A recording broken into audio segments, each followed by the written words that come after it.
It's the return of the world's premier meeting dedicated to the science and treatment of cerebrovascular disease and brain health. We are back in person at the 2023 International Stroke Conference.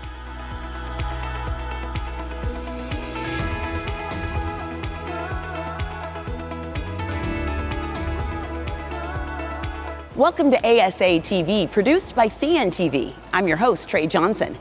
ISC 23 is live at the K. Bailey Hutchinson Convention Center in Dallas, Texas. Kicking things off with the Preconference Symposia, today's Precon has something for everyone, from clinicians and basic scientists to nurses and nurse practitioners. They also offer sessions for those interested in learning more about health equity.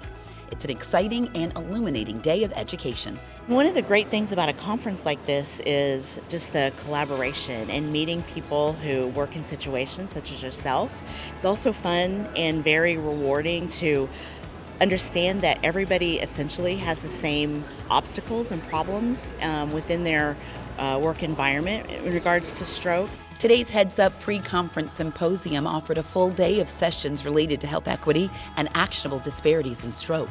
This year, Dr. Alicio Perez-Stable gave the Distinguished Policymaker Lecture to address how a lack of health equity is impacting disadvantaged communities.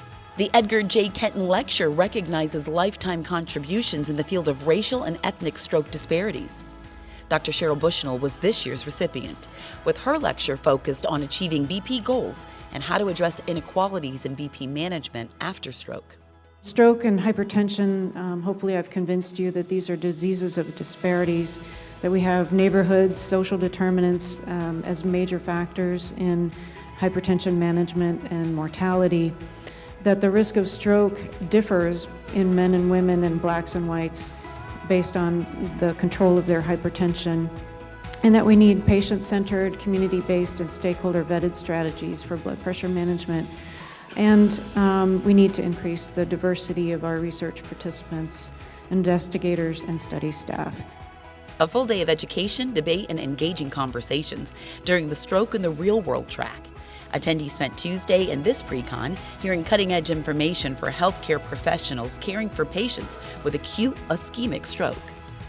If we're doing a lot of things to someone that isn't improving their short-term outcome, isn't improving their long-term outcome, and is costing them and costing the system, then it needs to be rethought. That's what I got out of this. ISC's second year back in person also offers the chance for attendees to make lifelong collaborations with the best minds in science and catch up with old friends at the State of the Science Stroke Nursing Symposium. Well, this is the first time I've ever been to a conference. So my hope is to network with other people, kind of see how other hospitals are handling staffing shortages and our patient acuities and patient loads with some new ideas to maybe help the workflow. The Stroke Nursing Symposium offered a main event which discussed everything from life's essential 8 to incorporating stroke research in every setting. Afternoon sessions focus on care across the continuum, acute care, and stroke program optimization. And making its return since ISC 2020, the Stroke in the Lab World Pre-Conference Symposium was designed to be a deep dive into single-cell omics techniques and other high-dimensional single-cell analysis as applied to research in cerebrovascular diseases and brain health. Thanks so much for watching ASA TV. Don't forget to follow us on social media for the latest highlights and updates of this week's conference. And don't forget to return here Thursday as we give you more information about ISC 2023. Thanks again for joining us. I'm Trey Johnson.